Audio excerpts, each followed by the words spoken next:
Hello everyone, this is Jimmy and welcome to episode 23 of Nuclear Earth Reirradiated. At the end of last episode, I was contemplating whether or not we needed extra nuclear reactors to process our fuel. Turns out the answer is a resounding yes we do. If you think about it, that's not terribly surprising. We increased our fuel production by somewhere between 4 and 5 times last episode, so naturally we would have to increase our fuel burn rate by about as much. So I added 2 more actively cooled reactors. These burn the relatively hot fuels, and they put on a nice light show when there's this many of them. It's like a bunch of neon glowing lights. But the real king here are those 2 bad boys. These are each maximum size, that is 24 by 24 by 24 internal cryolattice passively cooled reactors. They're huge. They also cause a bit of lag, unfortunately, but like literally opening the UI takes, you feel that, right? That half-second of lag to open the UI. It's pretty funny. But for a while, I noticed our fuel supply was building up, so I had to add 2 more of these, and now we have enough both passive and I think enough active reactors to keep up with our fuel. But I never thought the day would come that I unironically build not 1, but 2 max-sized Nuclearcraft reactors. I still have everything stuck in this one chunk, so like the super radioactive chunk is still the safest chunk in the base. Alright, but anyways, enough Nuclearcraft stuff. We've dealt with that for like the last 6 episodes. Let's put that behind us. At this point, I'm not planning on increasing our fuel production rate anymore, so probably we don't have to build another reactor. Also, I think I've said that like 6 times, so that might well be a lie. Alright, the other thing I did was I noticed that Iridium Dust, which is one of the things we need for singularities. Well, we need Iridium for Iridium singularities. The problem with that is that the Iridium Dust here cannot easily be smelted. So if we wish to 1-to-1, we can blast furnace it with sphelerite dust. Alternatively, we can 2-to-1 imploding it with obsidian TNT. Or we could arc furnace it 1-to-1, but that requires us to supply arc furnace electrodes, and I don't like any of these options, really. The blast furnace one is like reasonable, because the blast furnace is pretty fast, but I have a better idea. So there's actually 2 forms of iridium in this pack. Now, this might be getting borderline exploity, but I'm going to call it clever use of game mechanics. So there's 2 types of iridium in this pack, thermal iridium and Techreborn iridium. All of the iridium processes into Techreborn iridium. However, thermal ore is in the game, but even thermal ore, all of its processing lines become Techreborn iridium. I guess the one thing that thermal ore can do is directly smelt 1 ore to 1, but then you give up the ore doubling effect, right? So thermal iridium dust exists, but is hidden in JEI. However, if you can get 1 piece of it, you can then use the ore dictionary converter to automatically turn all of our iridium from this useless iridium dust to this useful iridium dust, which can be smelted in a furnace directly. Like, the fact that the item is explicitly hidden in JEI is why I think this is probably on the exploity side of exploits, but I'm gonna do it anyways. The Forge Lexicon then lets us transmute between items given certain rules. The rule is generally that they have to have the exact same ore dictionary name, but I think they also need to have either ingot or dust in their ore dictionary name. Something I don't know the details, but you put one in, you choose what you want, you get the other one out. Then you put one piece of it up in your ore dictionary converter's like conversion slot, and the rest of it is history.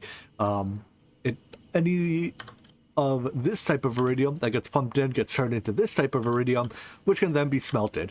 And now we should have, well, it's still working through it, but 54,000 iridium ingots. That may sound like a lot, but remember, iridium goes into singularities at a rate of just about 30,000 ingots per singularity, right? Because these are blocks. So this is like almost 2 singularities worth. So it's not quite as much as it sounds like. We're going to need a lot of singularities. Later. Much later. And another lie I told. Last episode, I had the black laser lens here trying to get obsidian. For some reason, obsidian is on purple. I mean, like, I guess I see it. Obsidian's a slightly purple block. Where are you? Obsidian, void miner. Yeah. But come on, that should be on black, right? Anyways, I switched it out to a purple lens, and suddenly we're getting a lot of obsidian. The combined with the fact that I upgraded the miner to tier 4, 5, whatever it is, but that should be enough obsidian now that I don't have to ever go mine the fillers in the end again. Looking at the smelting factory here run, we can quite clearly see our lag now. The bar should obviously be moving smoothly, which it is not, and check of TPS does confirm that we are down to at most 17-ish TPS. This profiling method actually excludes some work, so the practical TPS is probably even significantly lower than that. Looking at our how much work time we're losing, it's probably about 13, and that's too low for me. So we're going to start today with a little bit of diagnostic and debug work to figure out what's causing our lag. If it is the reactors, there's relatively little I can do about it, but if it's something else, I would like to hopefully reduce the scope of that lag. So I'm going to restart my game and add a couple diagnostic mods to the pack. The first of those tools that I'm going to use is lag goggles. So this is just a very simple either FPS or TPS profiling tool. It has a lot of drawbacks insofar as it's not extremely accurate. It has pretty high profiling overhead, and the way it displays its data could use some work, but it does give you a general idea of what problematic blocks there might be. So in 10 seconds, we'll find out. And when it finishes, it highlights your world in pretty colors. Ignore the colors. The colors mean nothing.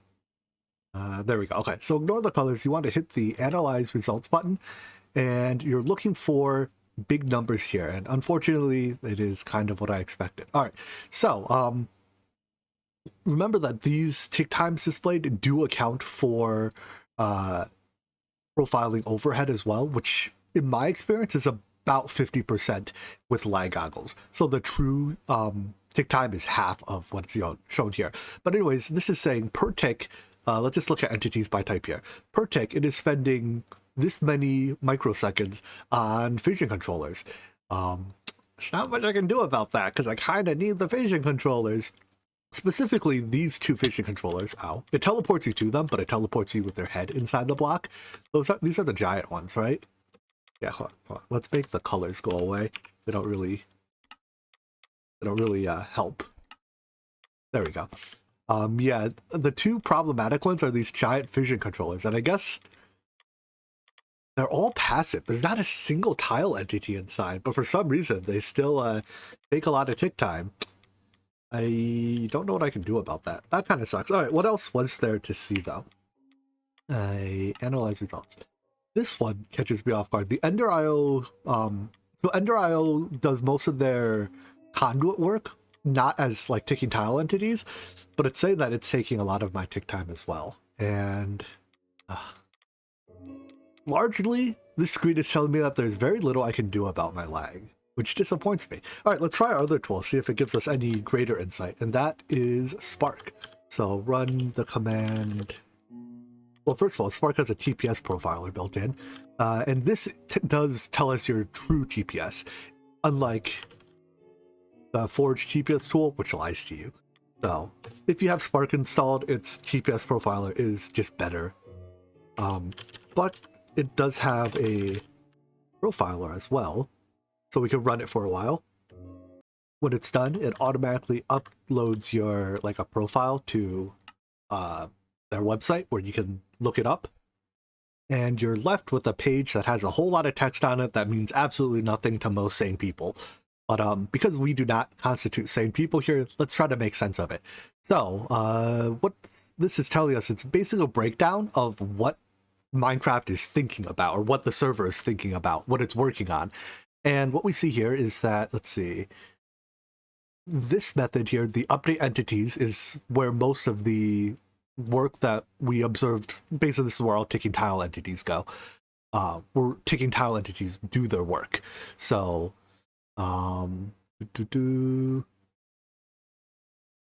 sometimes we can see I'm not going to go into the details here. The details don't matter, but the point is, as we get into here, we see that it is the Nuclearcraft stuff that's taking up the bulk of the time here. And then, yeah,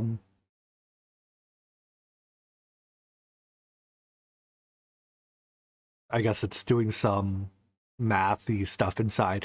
Well, point is, there's very little we can do about this. I'm pretty sure there's a lot of caching that Nuclearcraft could do, so it doesn't have to recalculate this stuff every tick, but it doesn't. So as a result, we kind of suffer for it, and our reactor takes up all of our tick time. That blows. The other thing that actually was surprising was that Ender Isle stuff. So I looked at where Ender Isle does its work, and Ender Isle doesn't, it's not a bunch of ticking tile entities, so it's still in this tick function, but it does it, I believe, here in, under, wait, let me find it again. Here we go. So on post-world tick, we spend half as much time doing this as we do updating entities, but almost the entirety of this time is spent in Ender IO updating item conduits, which I find somewhat surprising. I've always thought item conduits were very friendly, but the difficulty here, it's somewhat difficult to tell which item conduit is exactly to blame. So it's like, yeah, we can follow the work down to here, but oh, here we go. Actually, it is interacting with Nuclearcraft inventories. In fact, it's item entities interacting with Nuclearcraft inventories. That's the problem. And this is why I like using Spark to dig down into what's causing the problem. Because if we're just looking at the output of lag goggles, right, the conclusion would be, oh, item conduits are stupid. They cause lag. Well, it turns out the entire processing time, almost all of the processing time that item conduits are taking, is because Nuclearcraft is, it has to like ask the Nuclearcraft inventory, hey, can I have this item or something, or hey, do you want this item? Well, it turns out Nuclearcraft is taking forever to answer that question. I don't know why it has to do this work as part of the item movement logic, but whatever. My conclusion is once again that we can't really do much about this, and that really sucks. I guess we just have to deal with the lag? Yeah, that's a really bad solution. One solution I can think of, and I really don't like this, but I think we're going to have to go with it anyways, is to change the Nuclearcraft configs. So in Fission configs, you can set the power generation and fuel use modifiers to something like 10x. In fact, this is very similar to what OmniFactory has done.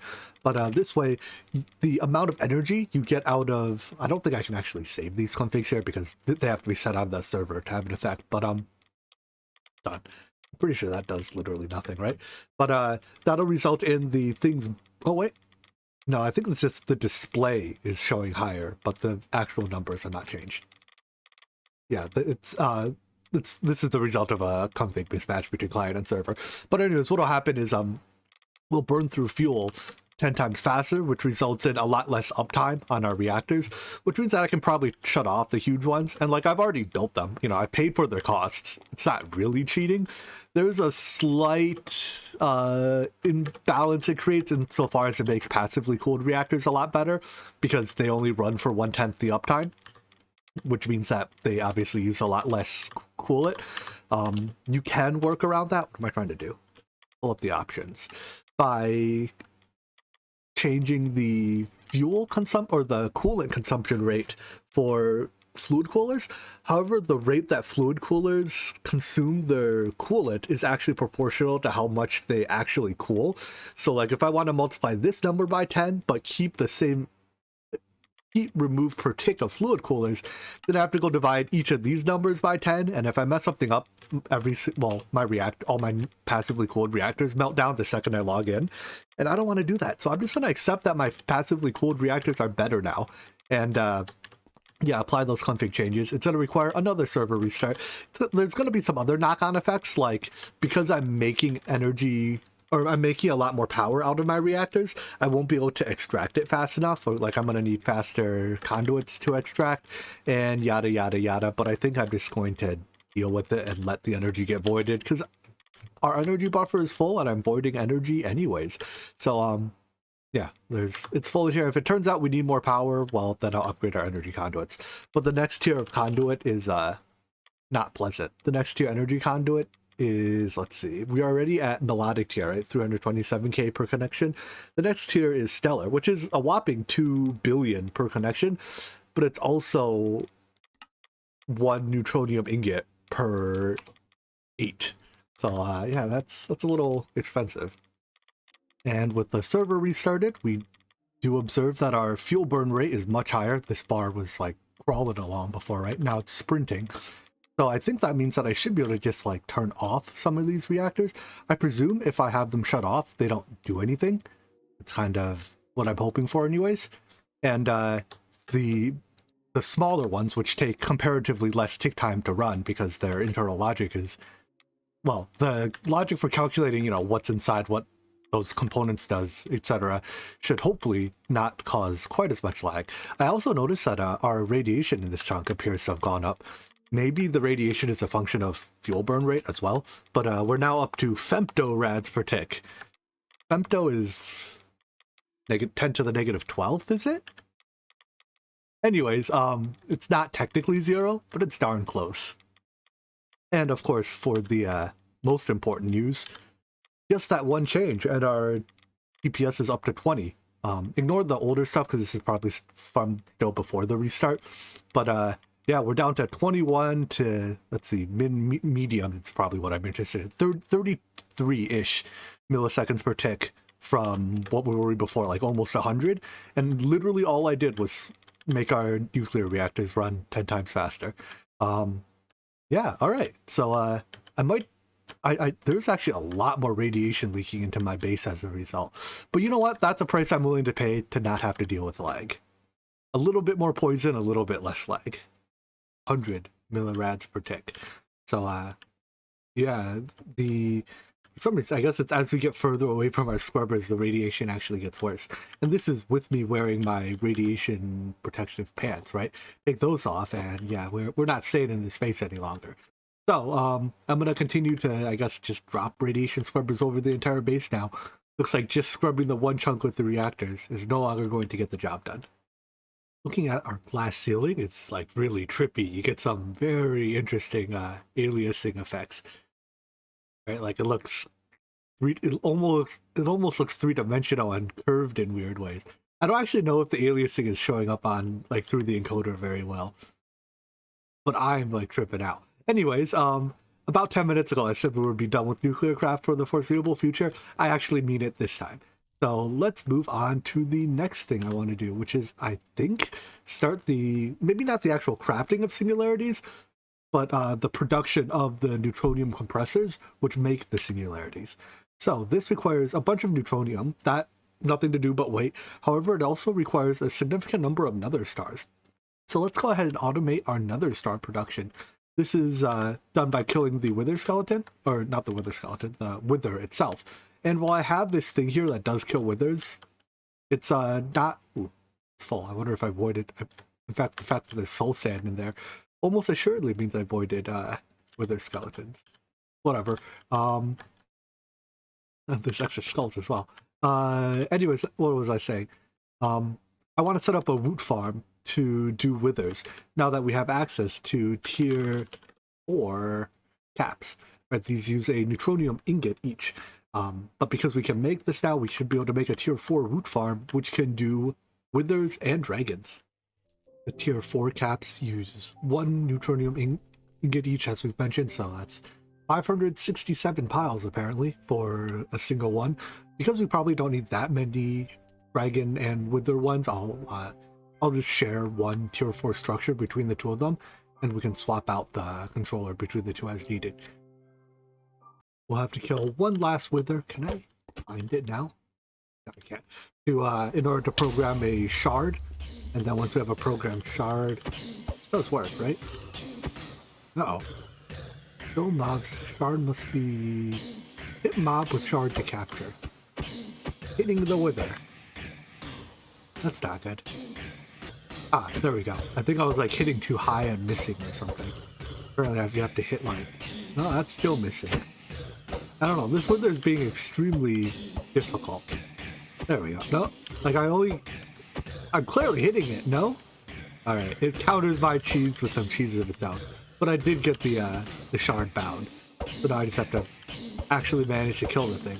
Unfortunately, it doesn't count if it dies of suffocation damage, so like I have to hit it. Every now and then I hit it once.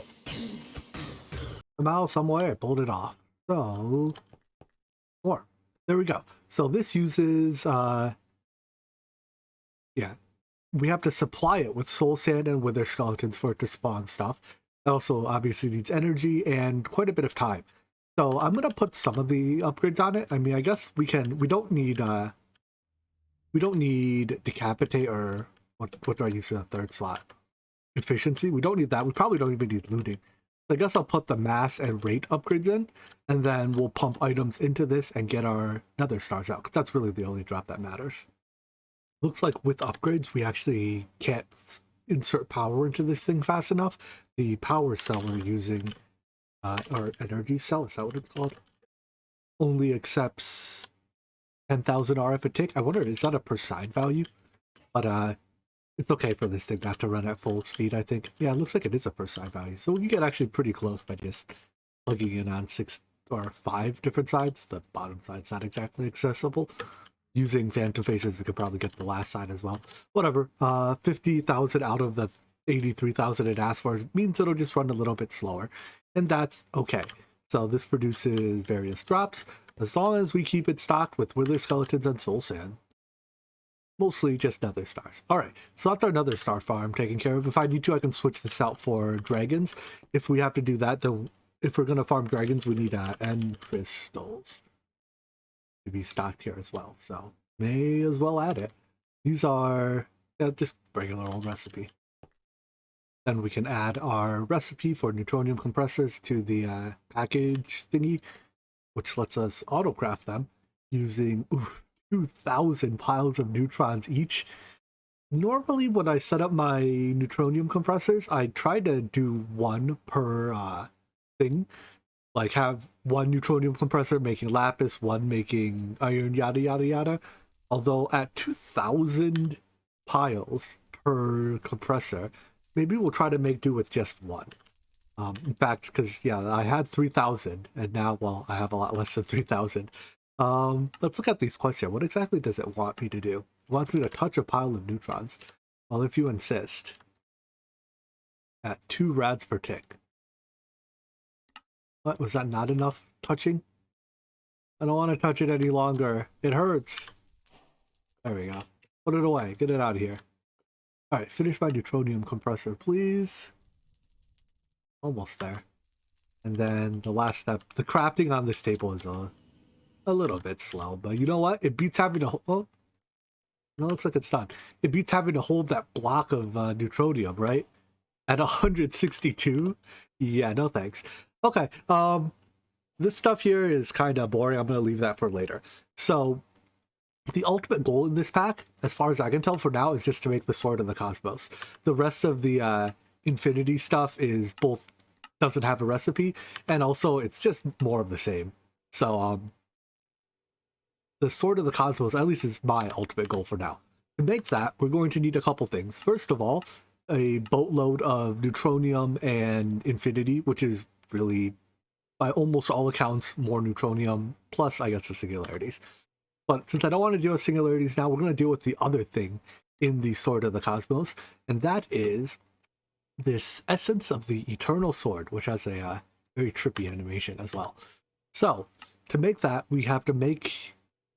Well, there's a lot of text here. I'm not going to read it. It rewards us an Infinity Catalyst, though. So anyways, yeah, this is a recipe. Yep. I don't even know how many items this is. Without packaged auto, I don't even know how I'm going to, like, do that recipe. However, with packaged auto, we can just import it here as a processing recipe.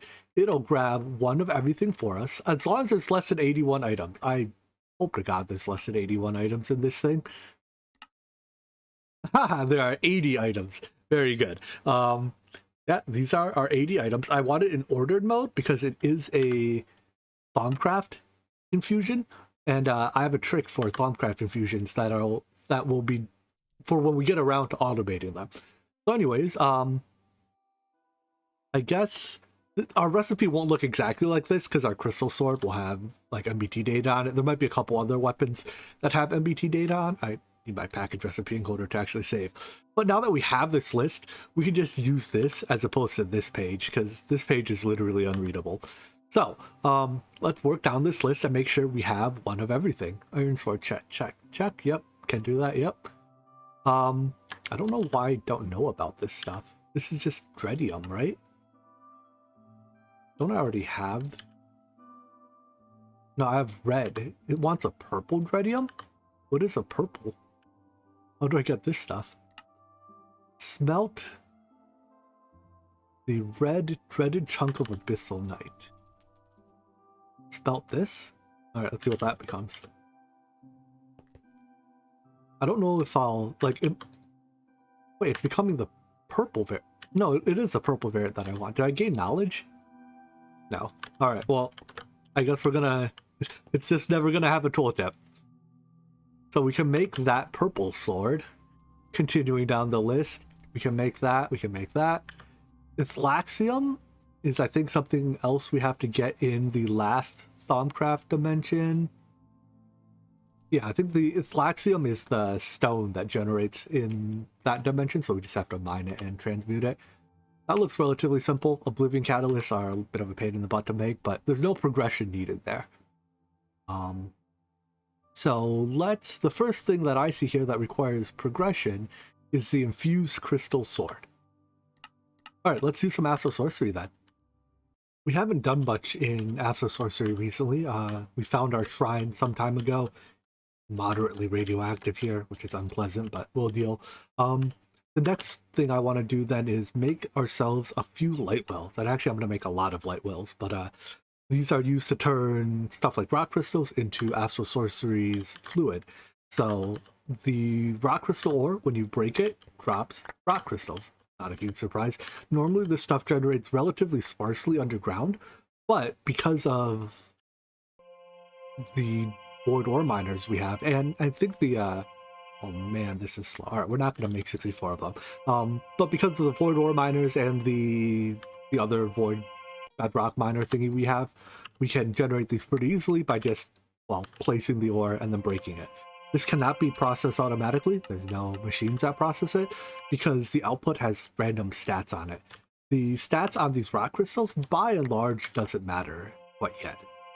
Ended up making 32 of them, and I didn't want to stay there to make the other 32. So drop a rock crystal, or there's various other things that can be dropped in light wells, but drop it in there. We want our first bucket of liquid starlight so that we can make ourselves a starlight crafting altar.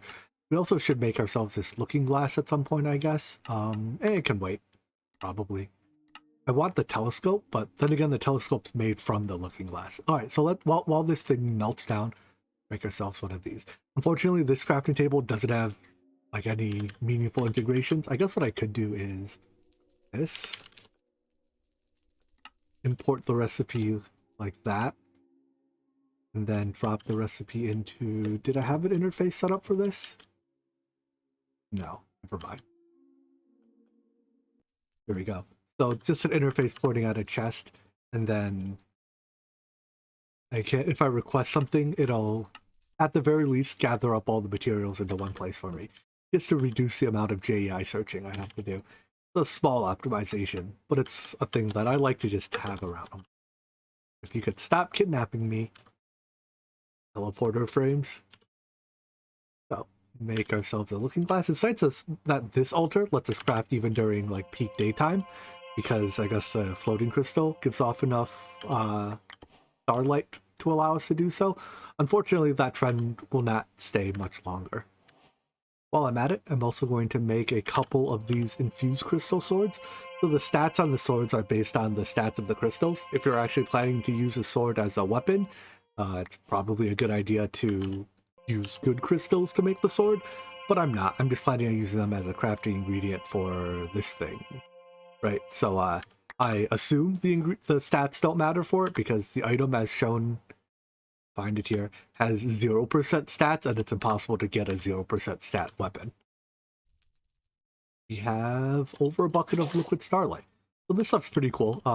It does have some like flowing fluid interactions with water and lava. It can make a sand generator with lava. It counts as an extremely cold fluid for like the thermoelectric generators. I need a hot side and a cold side. Besides that, it's mostly just using Astral Sorcery stuff. So we can then upgrade our Starlight craft or Luminous crafting table to a Starlight crafting altar now. Let me gather up some of this marble. The Astral Sorcery typically calls for exact cuts of marble, which is pretty annoying, except for the fact that we have Chisel, which makes it bearable. When you do this upgrade, what actually happens is that your crafting table itself in world becomes the next tier one, which does have a couple, let's call them less than great side effects. The next tier crafting table requires a multi-block around it to actually craft anything. So if you want to continue using your floating crystal to craft, make sure you have a spare Luminous crafting table on hand. Like right now, you can't craft with it. You see the bar's red. That's telling you that you don't have the correct multi-block. So we'll drop our backup here just in case we need that. But I think we should be able to head back to our base. And did I actually? Yeah. And set up the structure around this. Although perhaps before that, there's one more thing I want to make. The resonator. This thing, a Phosic resonator. So, don't want that version. We can start with just a basic version, uses a bucket of liquid starlight and some basics things, and this will help us find a good place to put our Astral Sorcery altars and stuff. Our timing works out too, because the Phosic resonator only works at night. In fact, we're about to hit a chunk of Astral Sorcery where we are pretty reliant on nighttime. It's a bit unfortunate because we don't exactly have control over when it is nighttime. There's no blood magic in the pack, or as far as I know, there's no other mod in the pack that can make it night. We have mods that can make it daytime, but we can't make it nighttime. So anyways, when you're looking for star fields, they actually show up at the lowest Y level exposed to the sky. So I assume if there were any star fields under our base, they would show up on top of the glacier, but I'm not even sure if like they're allowed to do so above world spawn or above build height limit. Anyways, checking up here is more of a curiosity than any practical effect. Oh my gosh, it's laggy, and this is tripping up the encoder real hard. All right, let's get out of here. Never mind, I'm not interested. So as you fly around, you should be able to see a nice blue, I mean, it's called a star field. Once you find one, it'll be quite obvious. So let me find one to call it out with. Here we go. So this here is a very rectangular star field, but a star field nonetheless. And it is how far from our base? 300 some meters. It's a little bit out of wireless range. I'm going to look around a bit more, see if we can find a closer one. I think that's also a sparse star field. There's like various densities. So ideally, we find a dense one nearby, although that's not always possible. Here's an even sparser star field. It is, you can barely see it under the snow, but it is closer. Still, I think I'm going to go for the denser one. And another one. This one is also outside of wireless range, although I can increase our wireless size. Where's my base marker? 240. I think this one's also a bit smaller.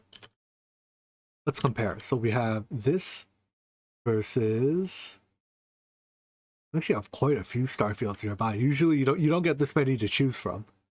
So yeah, this star field is definitely way denser. All right, we'll build out here, and then I'll just set up. I'll put more wireless boosters in on our Wi-Fi router to have more Wi-Fi range. So with 32, we have 197 meters and some amount of energy usage. Yeah, that's a lot more range. And the energy, I mean, who cares? Energy is free. 8,000 RF attack may as well be 1. If that means that we can now come out here and access our ME system, which is very nice. So I want to build up at Y level 127 or greater. That's where we get maximum benefit from being, I guess, close to the stars. Astral Sorcery, perhaps somewhat obviously, is based on astral power, star power. So the closer you are to the stars, the better. If you build on top of the star field too, you can see that it'll jump up to basically to meet you. So you can never like lose or destroy a star field. You don't have to worry about that. Anyways, this cobblestone platform here will probably just serve as a platform that we can build off of. Astral Sorcery uses a whole lot of multi-blocks, so this is probably not enough space for everything. But for now, it'll suffice. When we look into the Astral Sorcery book, we can go to, I think it's in this chapter, and it'll tell us the shape of the structure we have to build. Oh, that's the next tier altar. I guess I'm one chapter too far. There's like some subtle control differences between the way this book scrolls around and the way the Thaumcraft book scrolls around, and they throw me off to no end. Like on this book, if you're in a chapter and you right click, it closes the book. If you're in the Thaumonomicon and you're in a chapter and you let's go into a chapter and you right click, wait, no, it doesn't do anything. Never mind. For some reason I thought that if you right clicked here it brings you back to this chapter, but apparently not.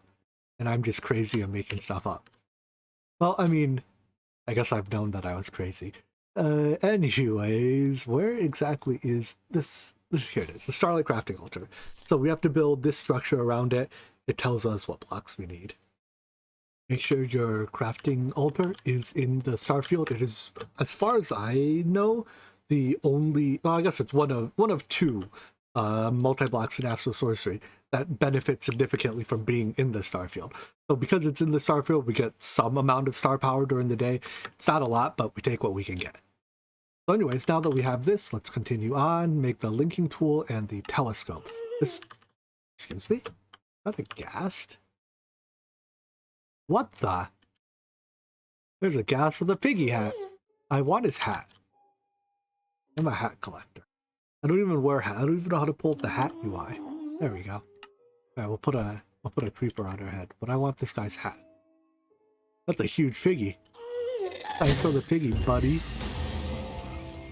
Which reminds me that I should put a mega torch here to keep mobs from spawning, I suppose.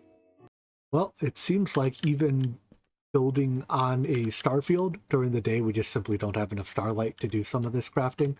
If you look here, the faint bar, the dense bar is how much starlight we have. The faint bar is how much starlight we need to do the craft. So I think there is a small trick we can do to get a little bit more. It's in here somewhere. A Spectral Relay. So if we build one of these things, we do need the linking tool to actually link it to our Starlight crafting altar, but it does give us a very, very slight increase in star power. And this is the second multi-block that does benefit from being in the starfield as well. Looks like we actually don't even need a linking tool for it. Just by building it near the altar, the particles will fly towards the altar. So we should see that. Well, we get some more light just because it's getting evening, but there's a difference with or without versus with. But anyways, now that we're getting more light time because it's evening, we can make ourselves the linking tool and a telescope. I'll get back to what the linking tool does later, but for now we can use the telescope to scan the sky looking for constellations. And in fact, here is one of them. This one's Armara. I don't actually know if I've discovered all the constellations yet, so you have to like discover them before you can map them out like this. But if you have discovered them and then you draw the pretty picture, it turns blue. And now I guess now we've discovered it. You have to learn about it first and then discover it. Here's another one. But to learn about constellations, you have to find the constellation paper. And these generate in those shrines out in the world. There are 6, I believe 6 base tier constellations, or maybe 5. Like bright constellations, I think is what they're called. And then another 5 or 6 secondary constellations and another 4 tertiary constellations. The numbers might vary a little bit. Well, the numbers are fixed, but I might just be wrong by a little bit. So I'm going to run out into the world a little bit and look for those shrines and try to loot at least the primary constellation papers and discover them. You'll know you've got them all when you pick up new ones and they don't become, and it says there are, excuse me, did you not? Rude. It says there's nothing here. That's your sign that you've got all the ones you can learn about for now. So we'll get there are more, but we are just not eligible to learn about those constellations quite yet. So let's take these that we have for now and see how many of them we can find in the sky today. I call this thing. I wish this list you could like choose the order they appeared in. Maybe you can, and I just don't know how to do it. But anyways, let's go find them all. So this is one of them. You'd think after doing Astral Sorcery enough times I could figure these out, like, without having to look it up, but I'm not very confident. Pretty sure it's this picture. Aha! Alright, so there's two. You can kind of tell that there's none on this one because the actual stars are much larger than the background stars. So here everything is a small star. Those are all background, background, background, background. Nope. Alright, so just two constellations out today. Pretty cool once you discover them. You can actually like see them in the sky too. And that appears to be all the time today. So thanks for sticking around through the debugging and then getting back into actual gameplay today. I hope the debugging, whatever technical stuff wasn't all too boring.